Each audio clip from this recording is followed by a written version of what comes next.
Asalaamu calaykum waraxmatullaahi wabarakaatu. Waa anigoo ah Axmed Ali Axmed. Kusoo dhawaada mawduuceeni taxanaan oo ahaa Microsoft Word 2019.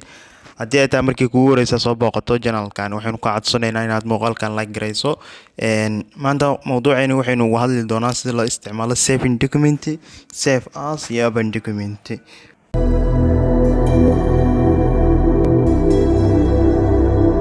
Waxaynu soo furinaynaa Microsoft Word 2019 anagoon waxaynu ku biin garaynay taskbar ayaynu ku biin garaynay start button oo ku biin garayn kartaa. Hababkii kalena loo soo furinayna waxaan ugu soo hadlay mawduucyadii hore aan fiidiyowadii hore kusoo gudbiyey. Saving document wuxuu ka caawinayaa inaad documentiga save garaysatid meel ku yaalo. Documentiga uusan ahaanin as temporary oo ku meel gaar. Hadda documentiga wax ku qoro aan qurxiyo documentiga wuxuu haynayaa si macna raamka ay ahaay, laakiin ina keedii waxa ka horeyso ina save dhaho aad then kadib aan hard disk u dhiibo. waxa ka horeyso marka hard disk ina u dhiibtid documentiga inuu wax ku qoran yahay, then kadib aad save dhahdid. Si kale uu ku haynayo ma jirto, laakiin inta kale shaashada ay ka muuqato marka xiriirsataa wuxuu ku tusinayaa calaamad do you want to save, don't save iyo save day ku leeyahay. wuxuuna calaamad wuxuu ku saaraa exclamation uusan ku save garaysnayn documentigan. don't save hadaan dhihin ima save garaysno, save hadaan dhahno wuxuu leeyahay dhiga baleyskii aad ku save garayn lahayd.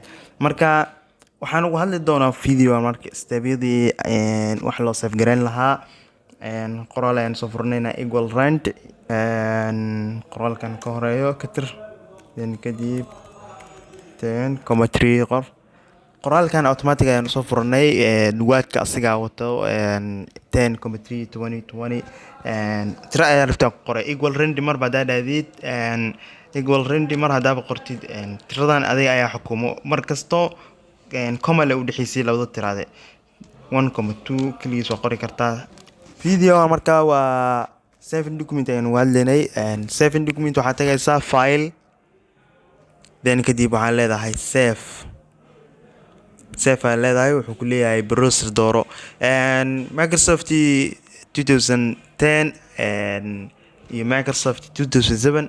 markaad dhahdid save ku soo bixinayaan browser waxay ku geenayaan browser. markaa ku dhufatid calaamada bashqadan ay ku keenayaan ku keena window-gan cusub adiga save garayso please dhigo, then kadib waxaad leedahay please computerkaaga markasta please meeshu kaaga banaan waa adiga taqaanid.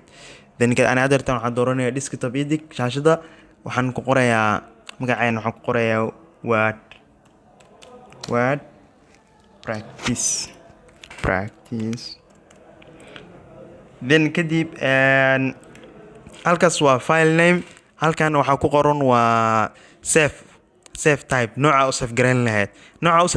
ma pdf ka dhigan lahayd ma waxaad ka dhigan lahayd word 2000 document template ma ka dhigan lahayd. intaan waa mid kasto nooc ay u qaabilsan yahay.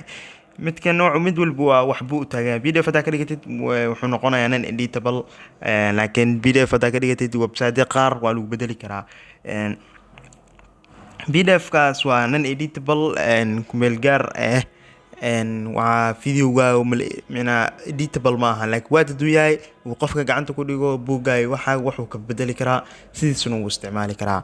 hadeertan waxaynu ka dhigaynaa editable ayaan ka dhigaynaa, non editable dooran mayno. word 2000 waxaan dooranaynaa word 97 document kana ugu fiican waa word kasta oo la geeyo wuu qaadanayaa. desktop waan dooranay, then kadib save aan leenahay. desktopka ina geey waa wordkan halkaas aynu soo baxay waa ujeedaa waxaa ku qoran word practice waa ujeedin soo qaad scrolls isku qo halkan ayaan soo dhigay word practice ayaa ku qoran. documentigan ayaan waxaa ku qoray buuggaasina waxaan rabay ina buug oo kasii yar aan kasii sameeyo khulaasaysan. documentiga ayaan wax ka bedelay hore ii furnaa waxaan ka bixiyaa camal waa albaragraph adiga sida documentiga saxda ma qorno macna paragraph kaas camal ka bixiyay. documentigan horena sidiisa noo yaahadana waan rabaa. waxaan isticmaalayaa markaas save as mid kale copy camal iga sameeyaan leedahay. waxaad tagaysaa file, then kadib save ayaa dooranaysaa, browser ayaa dooranaysaa, then kadib desktop browser markaad dooratid meesha placeka ka dhigleed this pc waa dooran kartaa, then kadib waa localkaas waa gelin kartaa. Local sida badanaa wax ma la dhigo iyo desktopka. Window haddaa iska bedelayso waxay raacayaan dhanka dhaqida window ay raacayaan. Badanaa local ayaa la samaystaa, localkaas ayaa la dhigtaa waxaa u baahan tahay. Haddeertaan anaga si operating gareyno waxaynu dhigaynaa desktop, then kadib waxaynu ku qoraynaa midkaan ayaan khulaaseyn ayaan ku qoray. Waxa magacii hore ayuu qaadanaya sababtoo ah midkii hore ayaa samaysnay asiga mid kale kasii sameynayna. Waxaanu ku qoraynaa marka word practice ku qornay waxaan raacsiinaynaa markaas khulaaseyn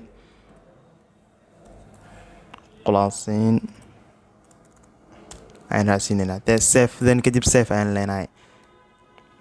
Type-ka asaa awal noo dooranay, type-ka waa asagana waxa ka bedelaynaa word type-kiisa waxa ka bedelaynaa. Haddeertan waa ujeedaa loo documentina meeshaan ku haysto. Midkii hore waa kana save as ayaan ka sameeyay, midkii hore waa save-ka caadiga ahaa, midkan waa save as ayaan ka sameeyay.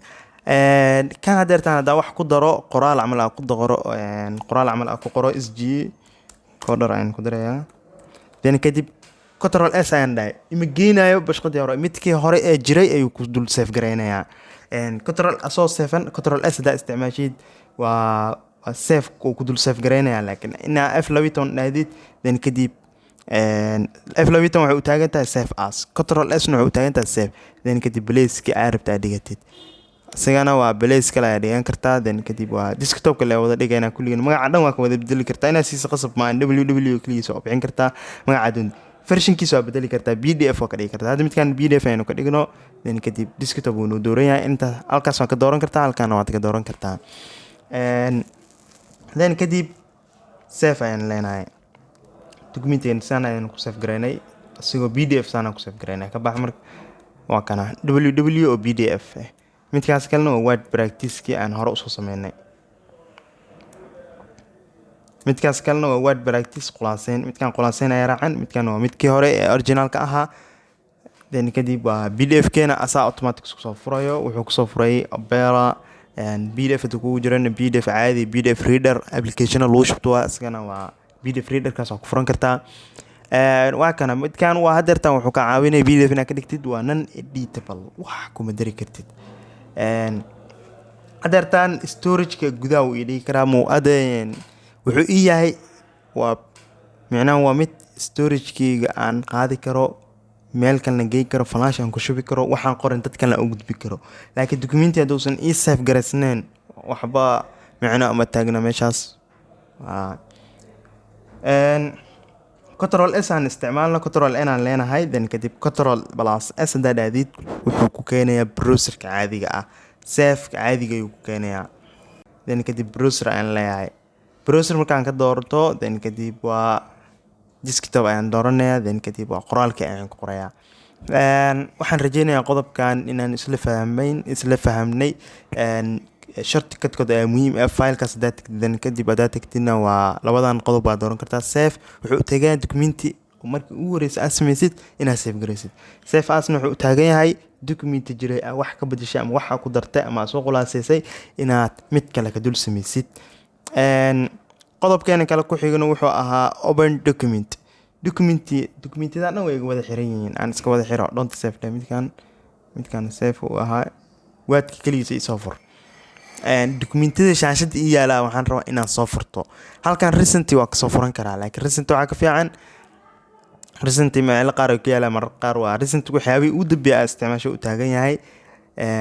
open ayaan dooranayaa, then kadib browser ayaan dooranayaa, then kadib sheegay meesha aan ku tuhmay inuu ii yaala ayaan dooranayaa. desktop mu ii yaala, pc mu ii yaala, drive mu ii yaala, net recycle bin naftirkiisa mar qaar wax waa laga soo furtaa. dad qaar waa recycle bin-ka waa waxyaabay la daleeda ayaa galo. recycle bin naftirkiisa dad oo wax ku kaydsto way jiraan, laakiin ma fiicno. then kadib waa desktopka caadiga ayaan joogaa, qoraalkii hadda halkan waa ka dooran karaa. waxaan leeyahay word practice ii soo fur, then kadib waa saan ayaan kusoo furay anigoo open document iga furnaa iga fududaay shaashada soo ii yaal inaa korkiisa double click ku dhawaasas aan kusoo furto. adoo document ku jirta documentigan kala soo furan kartaa. way kalena ka fudud waa control plus o inaad isticmaashid. control plus o wuxuu taagan yahay open document. control plus o haddaa samaysa browserkaaga ku keenaa, then kadib waa browserkaaga doonaa sida hadda ayaad soo furanaysaa.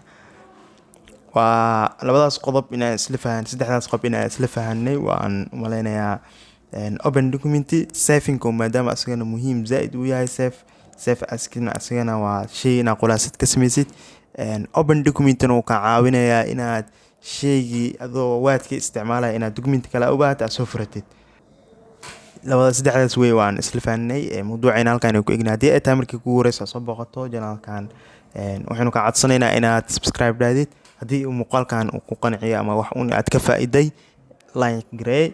والسلام عليكم ورحمة الله وبركاته.